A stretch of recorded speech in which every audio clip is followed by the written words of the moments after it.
this week's edition of Used Car Talk. 11 for 20, 137 yards, 2 interceptions.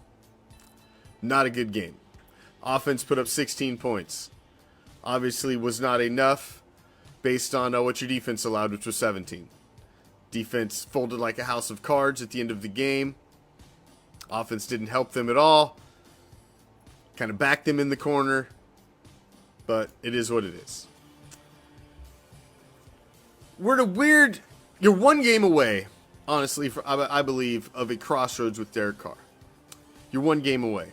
I think if this team loses one more game in these next 4 games and becomes eliminated from the 2022 postseason, I think you end up in a weird crossroads with Carr. If you carry him into the next season, you're now attached to the extension you've signed him with. He's got this no trade clause. He's got all this shit built into his contract that you don't want to deal with. You've left yourself a loophole that you can release him at the end of the year, basically cut bait with him, save yourself $100 million plus in contract. Maybe you go out and you go rookie, which I think is what they should do. I think they should go out and try to draft. You're going to be in the top 10 most likely, unless you go on this amazing run and resurrect this season, which we'll get into in the how, which is a possibility. I'm not saying it's not, but you're talking a 3% chance of making the playoffs and a 97% chance of not making it. Okay, so the not conversation holds a little more power than the we might make it. We're talking 97-3. This ain't 50-50. This ain't 75-25. We're talking 97% no, 3%. You got a chance at fucking skinny your ass of getting in. That's what you're looking at. So the reality of the matter is you're probably not making the postseason, and you're staring at this decision.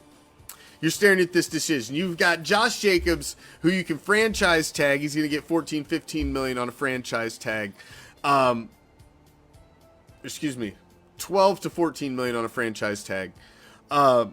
You got that route you can go. So I think you've got this decision at the end of the year that you got to make. And I think you go rookie. You get the benefit of a rookie deal with the quarterback, and the way it's structured now contract-wise for first-round picks. You're not laden like you were by the fucking boat anchor Jawalrus.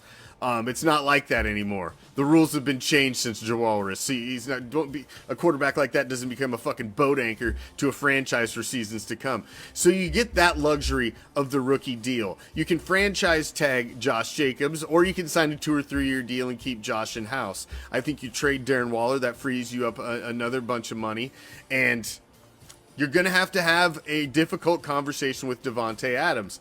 Now, the thing is, Davante had to understand coming over that Derek Carr has been with the Raiders a very long time, that there is a new regime coming in, and if things just don't work out, that there is that distinct possibility that you may not get more than a season or 2 of playing with Derek Carr.